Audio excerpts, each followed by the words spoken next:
wenn man sich mal anguckt, was in Deutschland alles geregelt ist im Unternehmen. Es gibt Brandverhütungsvorschriften, Unfallverhütungsvorschriften. Also alles ist wirklich geregelt. Das Thema IT-Sicherheit findet irgendwie alles im Hinterstübchen statt. Also diese Awareness für den Mitarbeiter, die gibt es im Grunde genommen nicht.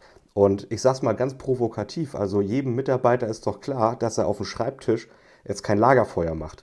Aber den wenigsten Mitarbeitern ist klar, wie sie mit Anhängen umzugehen haben oder mit Links in E-Mails. So, da drücken sie dann eben drauf.